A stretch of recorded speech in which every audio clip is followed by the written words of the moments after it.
بسم اللہ الرحمن الرحیم۔ عزیز طلباء و طالبات، السلام علیکم۔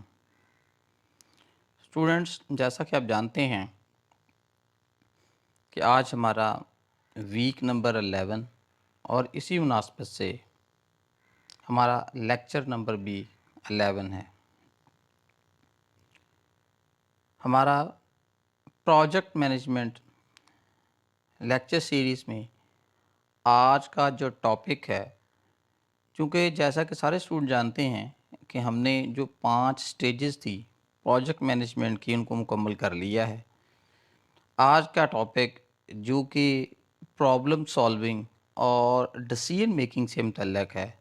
ان کے تمام ایشوز کو ہم ڈسکس کریں گے۔ آج کے لیکچر کا یا آج کے ٹاپک کا جو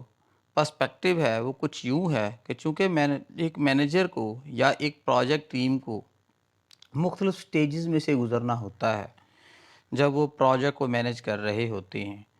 تو ظاہر سی بات ہے کہ جب وہ مختلف امور پہ، مختلف ایکٹیویٹیز یا ڈیلیوریبلز پہ کام کر رہے ہوتے ہیں، تو یہ کیسے ہو سکتا ہے کہ کام کرتے ہوئے کچھ چیزوں کے اوپر مسائل کا سامنا نہ کرنا پڑے؟ تو ان کو ایک ایسا میکانزم ڈیولپ کرنے کی ضرورت ہوتی ہے کہ جہاں پہ جو پرابلمز آئیں ان کو ایڈریس کیا جائے، ان کو کیٹیگرائز کیا جائے اور ایک ایسا میکانزم یا فریم ورک ڈیزائن کیا جائے کہ آپ ان مسائل کو حل کرنے کا ایک سسٹم بنائیں۔ اور اسی طرح جو مختلف قسم کی فیصلہ سازی ہوتی ہے، چاہے وہ ڈیسیژن میکنگ پروجیکٹ شروع کرنے کے متعلق ہو، نیو سٹارٹ اپ بزنس کے متعلق فیصلہ سازی ہو، یا مختلف قسم کے مسائل ان کے اوپر گفت و شنید، اور پھر اس گفت و شنید کے نتیجے میں آپ جس نتیجے پہ پہنچیں اس کی فیصلہ سازی ہو، اس تمام عمل کی وضاحت کریں گے۔ اسٹوڈنٹس، سب سے پہلے ہم آج کے لیکچر کا اوور ویو لیتے ہیں کہ جب ہم اپنے لیکچر نمبر 11 یعنی project problem solving and decision making پہ بات کریں گے، تو اس تناظر میں ہمارے لرننگ آبجیکٹیوز کیا ہوں گے کہ جن کو ہم بیس بنائیں گے۔ آج کا ہمارا پہلا لرننگ آبجیکٹیو ہوگا understand the relation ship between problem solving and project management, یعنی ہم اس ٹاپک کا ہمارے جو سبجیکٹ ہے پروجیکٹ مینجمنٹ، اس کے ساتھ ریلیشن قائم کریں گے اور ان امور پہ گفتگو کریں گے کہ جو ان کو ان کلوز کانٹیکٹ لے کے آتا ہے۔ ہمارا آج کا دوسرا لرننگ آبجیکٹیو ہوگا learn 5 steps that help you to analyse a problem. اس کے اندر ہم 5 مراحل کی وضاحت کریں گے کہ جس کے تحت ہم مختلف قسم کے مسائل کو دیکھتے ہیں، ان کی ڈیٹیل چیک کرتے ہیں اور 5 سٹیپس پہ مشتمل ایک ایسا عمل کہ جس کی ہم وضاحت کریں گے کہ جس سے ہم اس مسائل کے اوپر روشنی ڈال سکتے ہیں اور ان کا حل تلاش کر سکتے ہیں۔ ہمارا آج کا تیسرا لرننگ آبجیکٹیو ہوگا learn a systematic problem solving process, یعنی پرابلم کو حل کرنے کا جو ایک مقصد ہوگا۔ چونکہ اب تو انڈسٹریز کے اندر پروجیکٹ مینجمنٹ بھی مختلف قسم کے سافٹ ویئر کی مدد سے آپ اس کو حل کر رہے ہیں، یا اس کی جو ایکٹیویٹیز پرفارم کرنا ہوتی ہے، جیسا کہ ہم پروجیکٹ مینجمنٹ کی بات کرتے ہیں تو بہت سارے سافٹ ویئرز اویلیبل ہیں، لیکن جو سب سے زیادہ استعمال ہوتا ہے وہ مائکروسافٹ پروجیکٹ مینجمنٹ 2016 یا 2019 سیریز ہے۔ ہمارا آج کا آخری لرننگ آبجیکٹیو ہوگا put into action the skills and ideas you have learned during course, یعنی ہم ان تمام اسکلز کی وضاحت کریں گے اور ان تمام آئیڈیاز کو دیکھیں گے کہ جو ہم نے اس کورس میں سیکھے یا جن کا تعلق پرابلم سالونگ کے ساتھ ہو سکتا ہے۔ پوٹینشیل پرابلمز کا ہونا کسی بھی پروجیکٹ مینجمنٹ پروسیس کے اندر کوئی اچنبھے کی بات نہیں ہے۔ ظاہری سی بات ہے کہ جب انسان مختلف مراحل میں سے گزرتا ہے تو اس کو مختلف قسم کے مسائل کا سامنا کرنا پڑ ہی سکتا ہے۔ یہ شاذ و نادر ہی ہوتا ہے کہ کسی وقت آپ کو کسی مسئلے کا، کسی پرابلم کا سامنا نہ کرنا پڑے۔ تو چلیے اسٹوڈنٹ، وہ اپنے ٹاپک کی طرف چلتے ہیں۔ میں ہوں آپ کا ٹیچر، آپ کا کورس انسٹرکٹر عناصر شہزاد علی۔ تو آج کا پہلا لرننگ آبجیکٹیو اس کو سٹارٹ کرنے سے پہلے ہم پروجیکٹ پلاننگ کو ریکیپ کرتے ہیں کہ جس وقت ہم پروجیکٹ کی پلاننگ شیٹ بنا رہے تھے یا اپنے پروجیکٹ ایکٹیویٹیز کو پلان کر رہے تھے تو ہم نے کن چیزوں کو ہائی لائٹ کیا تھا۔ تو سب سے پہلے ہم سٹیپ نمبر 1 پہ جو چیز بنائی تھی وہ تھا ہم نے پروجیکٹ اوور ویو، یعنی جس پروجیکٹ پہ آپ نے کام سٹارٹ کیا تھا اس کی ڈیٹیل چیک کی تھی کہ پروجیکٹ کیا ہے، ہم نے کیسے ایکٹیویٹیز کو کرنا ہے۔ نمبر 2 سٹیپ پہ ہم نے مختلف مراحل کی گفتگو کی تھی، مختلف مراحل کی وضاحت کی تھی۔ ظاہر سی بات ہے کہ ایک پروجیکٹ پہ جب کام سٹارٹ ہوتا ہے تو اس کو چھوٹے چھوٹے فیزز کے اندر یا ایکٹیویٹیز کے اندر تقسیم کر دیا جاتا ہے۔ نمبر 3، تیسرے سٹیپ پہ ہم ایکٹیویٹی پلان اینڈ اسائنمنٹ کی بات کی تھی، یعنی ہم نے یہ ڈیسائیڈ کیا تھا کہ ایک ایکٹیویٹی کو مکمل کرنے کے لیے اگر فردر آپ کو اسمال ایکٹیویٹیز میں اس کو تقسیم کرنا ہوتا ہے، اور ورک ایکٹیویٹیز کی بات کی تھی کہ کون کیا کیا کام پرفارم کرے گا، یعنی ورک اسائنمنٹ پہ بھی ہماری بات ہو گئی تھی۔ اسی طرح 4تھ سٹیپ تھا ہمارا ایگزیکیوٹ دی پلان۔ جب آپ نے ایک چیز کو پلان کر لیا تھا تو اس کے مطابق پھر آپ نے اس کے اوپر عمل درآمد شروع کیا تھا۔ اور لاسٹ سٹیپ جو کہ ہمارا 5واں تھا وہ پروجیکٹ کلوز آؤٹ تھا، یعنی جب ہم نے ایز پر ڈیزائن یا ایز پر پلاننگ جتنا بھی پروجیکٹ ایکٹیویٹیز یا ڈیلیوریبلز تھے ان کو ایگزیکیوٹ کر لیا اور ایز پر پلان اس کو مکمل کر لیا، تو ہم یہ کہہ سکتے ہیں کہ ہم پروجیکٹ کی ڈیلیوری سٹیج پہ پہنچے تھے اور پروجیکٹ اس کے مطابق ہی مکمل ہو گیا تھا، یعنی کلوز آؤٹ ہو گیا۔ تو اس طرح سے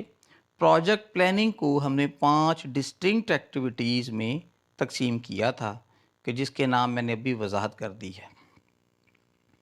اب جب ہم پروجیکٹ کو پلان کرتے ہیں تو اس میں سب سے پہلے گولز اینڈ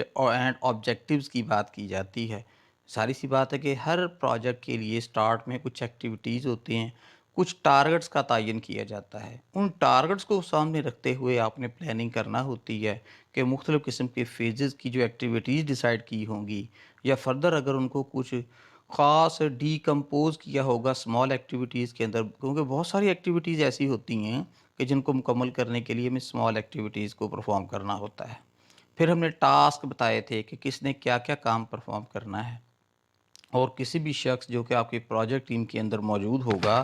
اس کی سکلز، اس کی اہلیت، اس کا کام، اس کا ایکسپیرینس اور اس کے ذاتی انٹرسٹ کو مد نظر رکھتے ہوئے ٹاسک ڈیزائن کیے جاتے ہیں۔ پھر ہم نے رسپانسبلٹیز کی کور رسپانسبلٹیز کی بات کی تھی کہ جو لوگ پروجیکٹ ٹیم کے اندر شامل ہوتے ہیں تو ان کو کیا کیا رسپانسبلٹیز دی جاتی ہیں، یعنی یہ وہ سٹیج تھی کہ جہاں پہ ہم نے اپنے پروجیکٹ کا ورک بریک ڈاؤن سٹرکچر ترتیب دیا تھا اور مختلف ایکٹیویٹیز کے اگینسٹ ہم نے لائبلٹیز کا تعین کیا تھا، ڈیوٹیز کا تعین کیا تھا کہ ہماری پروجیکٹ ٹیم کا کوئی بھی ممبر کیا کیا ایکٹیویٹی پرفارم کرے گا، اور اس ورک کو ہم نے پھر دیکھا تھا کہ اس اسمال چنک آف ورک کے اثرات ہمارے پروجیکٹ کے اوپر کیا ہوتے ہیں۔ اب جو مین فیزز ہوتے ہیں ان فیزز کا امپیکٹ آپ کے پروجیکٹ کے اوپر ہوتا ہے۔ اب بعض اوقات آپ کسی بڑے ایکٹیویٹی یا ورک چنک کو اسمال ایکٹیویٹیز کے ساتھ جوڑتے نہیں ہیں بلکہ اس کو ڈسٹنکٹ ایکٹیویٹی رکھتے ہیں، تو اس چیز کی وضاحت بھی ہم نے کر دی تھی۔ اور لاسٹ تھا compare goals to outcomes, اور پھر ہم نے ایک تجزیہ کیا تھا، ایک چیز کو چیک کیا تھا کہ ہم نے جو پلاننگ سٹیج پہ اپنے ٹارگٹس کا تعین کیا ہے، کیا جس کو ہم نے مکمل کیا ہے یا جو ہمارے پاس آؤٹ کمز ہیں ان کے درمیان کسی قسم کا ویریئنسز تو نہیں آئے، کیا ہم نے چیزوں کو جو اٹین کیا ہے، ہم نے جو چیزوں کو حاصل کیا ہے کیا بالکل ویسے ہی ہیں کہ جو کہ ہماری پلاننگ سٹیج کے تحت اس کو طے پایا تھا، یا جب ہمارے پروجیکٹ کسٹمر کے ساتھ انگیجمنٹ ہوئی تھی، چیزوں کے اوپر گفتگو ہوئی تھی، ٹارگٹ سیٹ کیے گئے تھے اور ان کا ایک بینچ مارکنگ کرائٹیریا ڈیسائیڈ کیا گیا تھا، کیا جو پروجیکٹ یا پروڈکٹ ہم نے ڈیولپ کی ہے کیا اس کے مطابق رہا ہے تمام چیزیں یا نہیں۔ جب ہم نے اس تمام عمل کی وضاحت کر دی تو پھر ہم نے پروجیکٹ پلاننگ کو، جیسا کہ ایک ڈسٹنکٹ ایکٹیویٹیز 5 ہم نے ڈیسائیڈ کر لیں پلاننگ سٹیج پہ، چونکہ میں نے پہلے بھی اس چیز کی وضاحت کی ہے کہ جب بھی آپ کسی پروجیکٹ پہ یا پروڈکٹ ڈیولپمنٹ پہ کام کر رہے ہوتے ہیں تو پلاننگ فیز کی اور ڈلیوری فیز کی خاص طور پہ اہمیت ہوتی ہے، کیونکہ اچھی پلاننگ جو ہے یہ آپ کو مکمل پروجیکٹ کو پرفارم کرنے کے لیے یا اس کی مختلف ورک ایکٹیویٹیز کو پرفارم کرنے کے لیے ایک روڈ میپ مہیا کرتی ہے۔ تو پلاننگ کی سٹیج جتنی ڈسٹنکٹ ہوگی، جتنی کلیئر ہوگی، یہ پروجیکٹ کے لیے آسانیاں پیدا کرے گی۔ تو ابھی ہماری جو گفتگو ہوئی ہے اس کے مطابق پروجیکٹ پلاننگ کو ہم نے 5 فیزز یا 5 ایکٹیویٹیز میں تقسیم کیا تھا کہ پروجیکٹ اوور ویو تھا، ایکٹیویٹی لسٹ تھی کہ ایک پروجیکٹ کو مکمل کرنے کے لیے کتنی مین ایکٹیویٹیز کو پرفارم کرنا ہوتا ہے، پھر ہم نے ایکٹیویٹی پلان اینڈ اسائنمنٹ کی تھی، یعنی ورک بریک ڈاؤن سٹرکچر بنایا تھا جس میں ڈیوٹیز کی یا ورک اسائنمنٹ کی تھی کہ جو آپ کی پروجیکٹ ٹیم ہوگی آپ کے ساتھ کام کرنے والی، وہ اپنی اہلیت، اپنے انٹرسٹ اور سکلز کے مطابق کون کون سے فیزز پہ کام کریں گے۔ پھر ہم نے اس کے ایگزیکیوٹ دا پلان کہ جیسے ہم نے پلاننگ سٹیج مکمل کی اس کے مطابق کام کو پرفارم کیا اور چیزوں کے اوپر ورک پرفارم کرنا شروع کر دیا، اور آخر پہ ہم نے پروجیکٹ کلوز آؤٹ کی بات کی تھی کہ آیا جیسے چیزوں کو پلان کیا گیا تھا اس کے مطابق ہی ہماری تمام ایکٹیویٹیز ہوئی ہیں اور جو ٹارگٹس یا آؤٹ کمز ہمیں حاصل ہوئے ہیں ان کا لیول کیا ہے۔ یعنی اگر ہم ان تمام ایکٹیویٹیز کو ایک سائیکل کی صورت میں ارینج کرنا چاہیں تو ہم ایسے کر سکتے ہیں۔ یعنی سب سے پہلے تو ہم نے اپنی پروجیکٹ کی نیڈز یا ضروریات کی وضاحت کرنی ہے۔ دوسری سٹیج پہ ہم پروجیکٹ اوور ویو پہ بات کرتے ہیں کہ یعنی جب تک آپ کو چیز کے متعلق بیک گراؤنڈ کا اندازہ نہ ہو، چیزوں کا مکمل پتہ نہ ہو، ہم اس کے اوپر ورک شروع نہیں کر سکتے، ورک کو ڈیزائن نہیں کر سکتے۔ یعنی مین فیزز کی آئیڈینٹیفیکیشن یہ بڑی ضروری ہوتی ہے۔ پھر ہم نے جب اوور ویو پہ ڈسکشن کر لی تو پھر مختلف قسم کی انفارمیشن یا ڈیٹا کو سٹرکچر کرنا یا گیدر کرنا شروع کر دیا۔ ظاہر سی بات ہے کہ جب کسی پروجیکٹ یا پروڈکٹ کے اوپر کام سٹارٹ کیا جاتا ہے تو آپ کو مخصوص قسم کی انفارمیشن کی ضرورت ہوتی ہے جو اس کی ایگزیکیوشن یا اس کی کمپلیٹنس کے لیے ضروری ہوتی ہے۔ اور پھر ہم نے پروجیکٹ سٹینڈرڈز پہ بات کی کہ پروجیکٹ کو پرفارم کرنے کا سٹینڈرڈز کیا ہو سکتا ہے۔ تو اگر ہم انہی 5 کو مزید چھوٹی چھوٹی ایکٹیویٹیز کے اندر بھی تقسیم کر سکتے ہیں، لیکن عمومی طور پہ پروجیکٹ پلاننگ کے اندر یہ 5 سے 7 ایکٹیویٹیز ہی ہوتی ہیں جو انٹیگریٹڈ ہوتی ہیں ایک دوسرے کے ساتھ، یعنی آپ ان کو علیحدہ کر کے نہیں دیکھتے بلکہ ایک پروجیکٹ ایکٹیویٹی پلاننگ سٹیج پہ دوسری ایکٹیویٹیز کے ساتھ انٹیگریٹ کر رہی ہوتی ہے، یعنی وہ اس کو مکمل کرنے کے لیے ایک پلیٹ فارم یا سٹارٹ اپ جو ہے وہ مہیا کر رہی ہوتی ہے۔ اسی طرح اگر ہم جب پروجیکٹ پلاننگ کے اندر ایکٹیویٹیز کو ڈیسائیڈ کر لیا تو ایچ سٹیج کے لیے ہم نے ایک ایسا کرائٹیریا، ایک ایسا میکانزم بھی ترتیب دینا ہے کہ جب مختلف قسم کے مسائل مختلف سٹیجز پہ آئیں تو ان کو پرابلم سالونگ ایک میکانزم ڈیزائن کرنا ہے۔ جیسا کہ میں نے لیکچر کے انٹرو میں بات کی، کیسے ممکن ہے کہ ہم مختلف قسم کی ایکٹیویٹیز پہ یا پروجیکٹ پہ ورک سٹارٹ کرتے ہیں تو چیزیں سموتھلی جو ہیں وہ پرفارم ہوتی چلی جائیں، ان کے اوپر کسی قسم کا مسئلہ نہ آئے، تو یہ ممکن نہیں ہے۔ تو ہمیں ایک ایسا میکانزم ڈیزائن کرنا ہوتا ہے جس میں پرابلم سالونگ ایکٹیویٹیز ہوتی ہیں، یعنی پہلے ہم جتنے بھی پرابلمز ہو سکتے ہیں ان کو کیٹیگرائز کر لیتے ہیں، پھر اس کے مطابق اس کا سلوشن دیتے ہیں۔ تو پرابلم سالونگ اس کے اندر سب سے پہلے تو ہم جب اس عمل کو سٹارٹ کریں گے، یعنی اس پروسیس کی بات کریں گے، تو سب سے پہلے ہم پرابلم کی وضاحت کریں گے کہ مسئلہ کس قسم کا آ رہا ہے، کیا نارمیٹیو ہے، کیا یہ آپریشنل نوعیت کا ہے، آیا یا ڈیٹا کے اندر کوئی پرابلم ہے۔ اسی طرح پھر جب آپ ایک دفعہ مسئلے کی وضاحت کر دیتے ہیں تو نمبر 2 سٹیج پہ ہم اس کے سے متعلق جتنی بھی انفارمیشن ہوتی ہے وہ کلیکٹ کرتے ہیں مختلف سورسز سے، یعنی پرائمری سورسز آف ڈیٹا یا سیکنڈری سورسز آف ڈیٹا کو استعمال میں لایا جاتا ہے اور اس تمام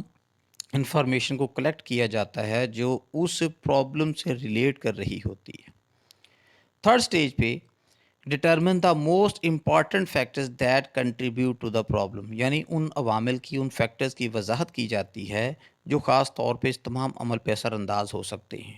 یعنی ایسی ڈسٹنکٹ ایکٹیویٹیز یا ڈیٹا کی وضاحت کرنا مقصود ہوتا ہے کہ جن کو پرفارم کیے بغیر ہم مختلف قسم کے مسائل پہ قابو نہیں پا سکتے۔ Number 4، visualise what success looks like, اور اس سے پہلے ہم امیجن کرتے ہیں کہ اگر ہمارے مسائل کی وضاحت ہو گئی ہے، ڈیٹا کلیکٹ کر لیا ہے، اس کا اپریزل ہو گیا، انالیسز ہو گیا ہے، تو جو سلوشن ہوگا، جو اس کا ٹارگٹ ہوگا، جو اس کا نتیجہ نکلے گا، یعنی کانسیکوینسز جو ہوں گے ان کو ویژولائز کرنا ہے کہ وہ کس نوعیت کا ہو سکتا ہے۔ اور لاسٹ اسٹیپ ہوگا create action steps that will lead to success, اور پھر آپ نے پریکٹیکلی ان عوامل کی وضاحت کر دینی ہوتی ہے کہ جن کو پرفارم کرنے سے آپ اپنے مسائل پہ قابو پا سکتے ہیں، اور مسائل پہ قابو پانا ہی ایک سکسیسفل پروجیکٹ کمپلیشن کے لیے آپ کو ایک روڈ میپ مہیا کرتا ہے۔ تو پروجیکٹ مینیجر جو ہوگا وہ جتنا زیادہ چیزوں کو کین یا ڈیپلی اسٹڈی کرنے والا ہوگا، چیزوں کو اہمیت دینے والا ہوگا، اتنا زیادہ ہی وہ اپنے مسائل کے اوپر قابو پا سکتا ہے۔ تو عمومی طور پہ پرابلم سالونگ سٹیپس کے 5 ہی ہوتے ہیں کہ جن کو نیچے میں نے ایک ڈائیگرام کی صورت میں بھی بیان کر دیا ہے، اور اس ڈائیگرام کے اندر جو 5 ایکٹیویٹیز ڈیسائیڈ کی گئی ہیں تو یہ جنرل پرپز ایکٹیویٹیز ہوتی ہیں جو پرابلم سالونگ میکنزم ڈیزائن کیا جاتا ہے کسی بھی انڈسٹری کے اندر، کسی بھی آرگنائزیشن کے اندر، تو آپ ان چیزوں کو خاص طور پہ فوکس کر کے مسائل کی نشاندہی کر سکتے ہیں اور اس کا ایک بہترین حل تفویض کر سکتے ہیں۔ عزیز طلباء طالبات، اب آپ یہ دیکھیں گے کہ سسٹمیٹیکلی سالونگ پرابلم کا جو میکنزم ہوتا ہے، اگر ہم اس کو وقت پہ ہائی لائٹ کر لیتے ہیں، اس کو امپلیمنٹ کر لیتے ہیں، تو اس کے ایڈوانٹیجز کیا حاصل ہو سکتے ہیں۔ سب سے پہلے adherence to those 5 steps increase your odds of success، یعنی اگر آپ ان 5 مراحل کی پہلے سے وضاحت کر لیتے ہیں اور ان کے اوپر عمل شروع کر کے تو ان تمام سکسیس فیکٹرز کو اپنے ساتھ ملا لیتے ہیں، because you have completed a full assessment of problem, یعنی اس کا مقصد یہ ہوتا ہے کہ آپ نے جس قسم کے مسائل آ رہے ہیں اس کے متعلق معلومات حاصل کر لی ہیں، اور جو مسائل آ سکتے ہیں ان کو بھی ہائی لائٹ کر لیا ہے، اور جو اس کے پاسبل سلوشن ہو سکتے ہیں اس چیز کے، اس کو بھی ہائی لائٹ کر لیا ہے۔ Number 2، improve speed and efficiency with continued use. جب آپ مختلف قسم کے پیرامیٹرز کو مستقل استعمال میں لاتے ہیں پرابلم سالونگ کے پوائنٹ آف ویو سے، تو اس سے آپ کے کام کرنے کی اسپیڈ اور ایفیشنسی میں اضافہ ہوتا ہے، اور جو ایرر ڈیٹیکشن ہے یا فالٹ کی کریکٹنیس ہے وہ آسانی سے ہو جاتی ہے۔ تو جب آپ مسائل پہ ٹائملی ان کے اوپر قابو پا لیتے ہیں تو آپ کی جو کام کرنے کی اسپیڈ ہے، یعنی ایفیکٹونیس اور ایفیشنسی جو ہے وہ انکریز کر جاتی ہے۔ نمبر 3، تیسرا فائدہ ٹائم سیونگ، وقت کی بچت ہے۔ Organise approach yields a quick and orderly solution, یعنی جب آپ اس طرح کے مراحل سے پہلے بھی گزر چکے ہوتے ہیں تو آپ ایسا میکنزم بنا چکے ہوتے ہیں، آپ کو پتہ ہوتا ہے کہ اگر اس قسم کی سچویشن آئے تو اس سے کیسے نمبرد آزما ہوا جا سکتا ہے، اور اس کے پاسبل یا اسٹینڈرڈائز سیٹ آف سلوشنز کیا ہوتے ہیں۔ تو جب بارہا ایک کنڈیشن سے آپ گزرتے ہیں تو آپ اپنے ٹائم کی سیونگ کر لیتے ہیں۔ اور ویسے بھی لرننگ کرو تھیری بھی جیسا کہ ہماری پہلے بھی گفتگو ہو چکی ہے کہ جب آپ ایک طرح کی سچویشن سے یا سیم لائن ایکٹیویٹیز کو پرفارم بار بار کرتے ہیں تو آپ اس میں ایکسپرٹ ہوتے چلے جاتے ہیں، اور جیسے ہی آپ ایکسپرٹ ہوتے ہیں تو اس چیز کو پرفارمنس یعنی پرفارم کرنے کا ٹائم کم ہوتا چلا جاتا ہے، اور اسی چیز کو ہم ایفیشنسی کا نام دیتے ہیں۔ تو اس طرح سے آپ کہہ سکتے ہیں کہ آپ چیزوں کے متعلق ایسٹیمیٹ لگا سکتے ہیں کہ آؤٹ کم جو کہ ایک پروجیکٹ کی جان ہوتی ہے یا اس کا ایک اینڈ رزلٹ ہوتے ہیں، اس کے متعلق آپ ریسورسز کی وضاحت کر لیتے ہیں، آپ ٹائم سپین کو ڈسکس کر لیتے ہیں۔ اسی طرح ہیومن سکلز کے اوپر گفتگو ہو جاتی ہے، یعنی ہم نے وہی لوگوں کو اپنے ساتھ انگیج کرنا ہے ورک ایکٹیویٹیز کے اندر کہ جن کا ایکسپیرینس ہوتا ہے، ماضی میں ایسی چیزوں سے نبرد آزما ہو چکے ہوتے ہیں، اور پھر ایک بجٹ کانسٹینٹ جو کہ ایک لازمی چیز ہوتی ہے پروجیکٹ مینجمنٹ کے لیے، اس کے پیرامیٹرز میں رہتے ہوئے، اس کے کانسٹینٹس کے اندر رہتے ہوئے ایکٹیویٹیز یا اپنے کام کو مکمل کرتے ہیں۔ جبکہ ٹائم مینجمنٹ جو ہے اس کی بنیادی ایسنس ہوتی ہے۔ ٹائملی ڈیسیجنز ہمیشہ پروجیکٹ کی کمپلیشن کے لیے یا مختلف قسم کی ایکٹیویٹیز یا ڈیلیوریبلز کو ڈیلیور کرنے کے لیے آپ کو ایک اچھا روڈ میپ مہیا کرتے ہیں، اور ان ایکٹیویٹیز کے اندر یا مختلف ٹاسک کے اندر جو انٹیگریشن ہوتی ہے، جو ریلیشن ہوتا ہے، جو ان کا سیکوینس ہوتا ہے، وہ بنیادی اہمیت کا حامل ہوتا ہے۔ عزیز طلباء طالبات، پرابلم سالونگ کے اندر ہم مختلف قسم کے بیریئرز کی وضاحت بھی کرتے ہیں، کیونکہ جب مختلف رکاوٹیں آتی ہیں تو جب تک آپ کو ان کی کلاسیفیکیشن نہ ہو، ان کا اندازہ نہ ہو، اس کی نوعیت کا نہ پتہ چلے، تو پھر اس چیز کو لے کے چلنا یا ایڈمائر کرنا آپ کے لیے مشکل ہوتا ہے۔ تو اب ہم ان بیریئرز کی وضاحت کریں گے جو پرابلم سالونگ پروسیس کے اندر آپ کے کام کی رفتار کو سلو ڈاؤن کر سکتے ہیں یا ان کے آنے سے مزید مسائل بڑھ سکتے ہیں۔ سب سے پہلے ہے انڈیسیژن، یعنی وقت پہ ڈیسیژن ہی نہ لینا، یا آپ کنسیپچولی اس قابل نہ ہو کہ اس کنڈیشن کو یا اس چیز کو ایڈمائر نہ کر سکیں اور اس کا ایک بہترین سلوشن جو ہے وہ تفویض نہ کر سکیں۔ تو چیزوں کو ایز اٹ از چلنے دینا یہ بھی ایک بیریئر ہوتا ہے۔ چیزوں کی ویژولائزیشن یا ورکنگ پرفارمنس ویژولائزیشن یہ بڑی لازمی ہوتی ہے۔ نمبر 2، اسٹیلنگ، یعنی آپ چیزوں کو ویسے ہی ہونے دیں جیسے ہو رہی ہیں، آپ کا کلوز فوکس چیزوں کے اوپر نہ ہو۔ یہ بڑی الارمنگ سچویشن ہوتی ہے کہ جب آپ مختلف قسم کے پروجیکٹس پہ کام کر رہے ہوتے ہیں، بعض اوقات ایک پروجیکٹ مینیجر ایک ٹائم میں ایک سے زیادہ پروجیکٹس کے ساتھ انگیج ہوتا ہے، تو اس سے کچھ نہ کوئی ایکٹیویٹی یا کچھ نہ کچھ جو اس کے ٹاسک ہوتے ہیں وہ اگنور ہو جاتے ہیں، لیکن ایسے ہونا نہیں چاہیے۔ تو یہ بھی ایک پروجیکٹ کے اندر جو مختلف قسم کے مسائل ہوتے ہیں ان کے سالو کرنے میں ایک مسئلہ ہو سکتا ہے۔ نمبر 3، اوور ریئیکٹنگ، یعنی بعض اوقات ہم بہت زیادہ کانفیڈنٹ ہوتے ہیں یا چیزوں کو وقت سے پہلے ہی فوکس کر کے سینس کر کے اس پہ اوور ریئیکٹ کرتے ہیں، حالانکہ ہمیشہ ویٹ اینڈ سی کی پالیسی اختیار کرنی چاہیے اور تھوڑا دیکھنا چاہیے کہ ایک کام اگر ہو رہا ہے، اس کو ایڈمائر کریں، اس کو ویژولائز کریں کہ اس کے اثرات کس حد تک ہو سکتے ہیں، اور پھر جیسے کہتے ہیں کہ تیل دیکھے اور تیل کی دھار دیکھے، اس کے مطابق ریئیکٹ کرنا چاہیے۔ اگر کسی چیز کو آپ اوور ریئیکٹ کریں حالانکہ اس کے اثرات اتنے نہ ہوں، تو یہ بھی ایک پروجیکٹ کے اندر جو مختلف پرفارمنگ ایکٹیویٹیز ہوتی ہیں اس کے اندر ڈیلے کرنے کا باعث بن سکتی ہے۔ ویسیلیٹنگ، یہ وہ کنڈیشن ہوتی ہے کہ جس کے اندر ہم کسی چیز کی کمپلیکیشنز کو مد نظر رکھے بغیر اس چیز کے اوپر ورک شروع کر دیتے ہیں۔ تو جب تک، جیسا کہ ہم نے شروع میں بات کی کہ پرابلم سالونگ میکانزم جو ڈیزائن کیا جاتا ہے، تو سب سے پہلے انفارمیشن جو ہے وہ کلیکٹ کی جاتی ہے اور ریلیونس کو دیکھا جاتا ہے کہ اس انفارمیشن کا تعلق اس عمل کے ساتھ کیا ہے کہ جس قسم کے مسائل کا ہمیں سامنا کرنا پڑ رہا ہے۔ تو ہمیشہ ہم نے ریلیونٹ انفارمیشن لینی ہے جو کہ اچھے ڈیسیژن کرنے میں مددگار ہو سکتی ہے، لیکن آپ ایسی انفارمیشن جو ہے وہ اکٹھی کر لیں کہ جس کا ریلیشن اس کے ساتھ نہ ہو یا جو آپ کو ایک بہتر سلوشن کی طرف نہ لے کے جائے، تو پھر آپ کہہ سکتے ہیں یہ بھی ایک رکاوٹ ہوتی ہے۔ اور لاسٹ ہے ہاف میئرز، یعنی چیزوں کو پورا پیمائش نہ کریں، صرف کسی چیز کے سائن یا کسی چیز کے مخصوص سمٹمز کی بنیاد پہ ہی آپ ایکشن شروع کر دیں، تو آپ اس کو ہاف میئر کا نام دیتے ہیں۔ تو چیزوں کو ہاف آپ انویسٹیگیٹ کر لیں یا اس کی انفارمیشن کو تھوڑا دیکھ کے ہی اس کے سلوشن کی طرف چلے جائیں، تو یہ اچھا اور مکمل پرابلم سالونگ کرائٹیریا ڈیزائن کرنے میں آپ کی مدد نہیں کرتا۔ تو آپ کو کوشش کرنی چاہیے کہ چیزوں کو صبر کے ساتھ، ڈیٹیل کے ساتھ تجزیہ کریں، کلاسیفائی کریں اور پھر اس کے مطابق کام کو سٹارٹ کریں۔ اچھا، جب آپ ان تمام عوامل کی، ان بیریئرز کی وضاحت کر دیتے ہیں، تو پھر آپ کی یہ بھی کوشش ہوتی ہے کہ ایک کریکٹیو اپروچ اپلائی کی جائے کہ جو چیزیں غلط ہو جاتی ہیں ان کو صحیح کرنے کا ایک میکانزم یا ایک جو فریم ورک ہے وہ لازمی طور پہ ہونا چاہیے۔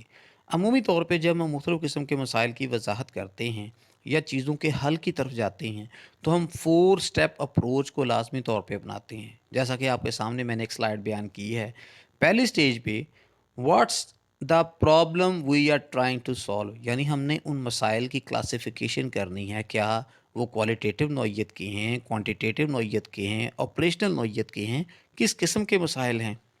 جب آپ ان چیزوں کو ہائی لائٹ کر لیں گے تو ہم اس کا اسکوپ واضح کرتے ہیں کہ اسیس ایویڈنس بیس اسکیل کمپلیکسٹی امپارٹنس پرائرٹی، یعنی جب چیزوں کو مکمل ڈیٹیل دیکھ لیتے ہیں، اس کا اسکوپ واضح کر دیتے ہیں، تو پھر ہم اس کی پرائرٹی سیٹ کرتے ہیں کہ اس کو کریکٹیو ایکشن لیتے ہوئے کون کون سی ایکٹیویٹیز کو آپ نے اولیت دینی ہے، ان کی سیکوینسنگ کیسے کرنی ہے۔ دوسری جو کریکٹیو اپروچ ہوتی ہے اس میں what's the state we wish to achieve, یعنی وہ کون سے حالات ہیں، وہ کون سی اسٹیج ہے کہ جس کو ہم حاصل کرنا چاہتے ہیں، اٹین کرنا چاہتے ہیں، اس کی ویژولائزیشن لازمی ہوتی ہے۔ یعنی آپ ایک امیجینیشن دیتے ہیں، ایک اسٹینڈرڈ سیٹ آف پرفارمنس یا اسٹینڈرڈ سیٹ آف اوور کم کی وضاحت کرتے ہیں، جس میں ریسرچ اسٹیک ہولڈر جو ہوتے ہیں ان کے آئیڈیاز لیے جاتے ہیں، یعنی جتنے بھی لوگ اس عمل کے ساتھ جڑے ہوئے ہوتے ہیں، ڈیزائرڈ بینیفٹس کی بات کی جاتی ہے کہ ہمیں کس قسم کے بینیفٹس اس سے حاصل ہونے چاہیے۔ جتنی اسکوپ اسٹیٹمنٹ واضح ہوگی اتنے ہی اس سے حاصل ہونے والے جو بینیفٹس ہیں وہ کلیئر ہوتے ہیں۔ واٹ ڈو ادرس ڈو، یعنی آپ نے تو جو کام کرنا ہے کرنا ہی ہے، لیکن آپ کے باقی ٹیم ممبرس کی ڈیوٹیز کیا ہوں گی، ان کا اس کے اندر رول کیا ہوگا، ان تمام چیزوں کی وضاحت کر دی جاتی ہے اپنے ویژولائزیشن سٹیج کے اوپر۔ تیسرا عمل جو کریکٹیو اپروچ کو مزید جو واضح کرتا ہے وہ ہے what are the barriers to the implementation, جیسا کہ ابھی ہم نے 5 قسم کے بیریئرز کی وضاحت بھی کی تھی،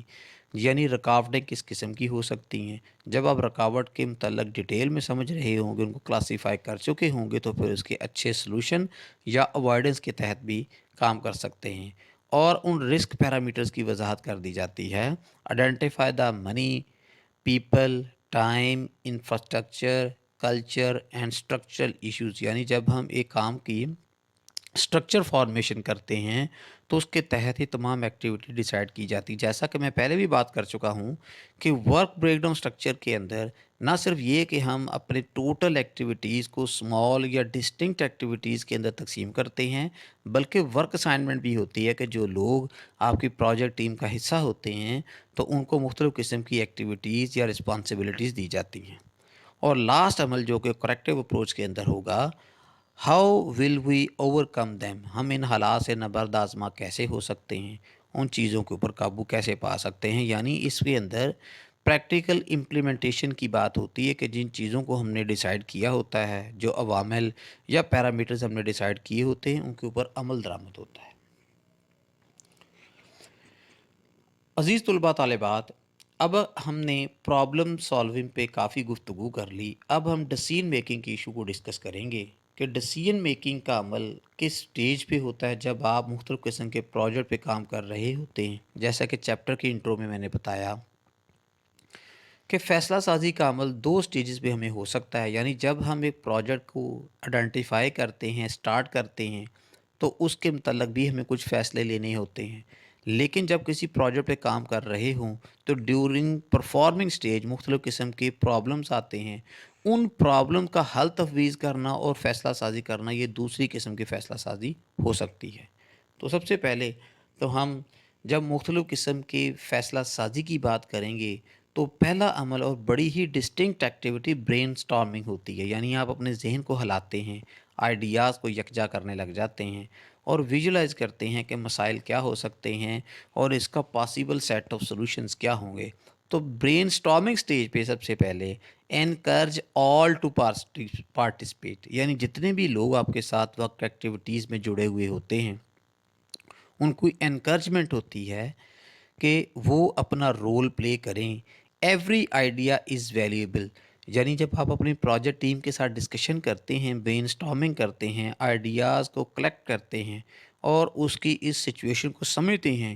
تو ہر جو مشورہ آپ کو آتا ہے وہ آپ کے لیے اہمیت رکھتا ہے۔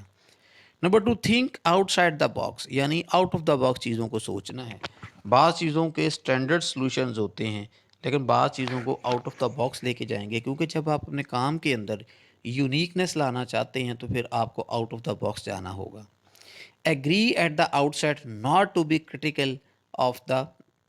آئیڈیاز آف ادرس، یعنی اگر مختلف لوگوں سے آپ کو آئیڈیاز آ رہے ہوں تو آپ ان کو اگنور نہیں کر سکتے، ان کو ویلیو دیں تاکہ اس عمل کی وضاحت، اس کے لیے آپ ایک کیٹالسٹ کا کام کریں کہ جس میں آپ چیزوں کے حل کی طرف جاتے ہیں۔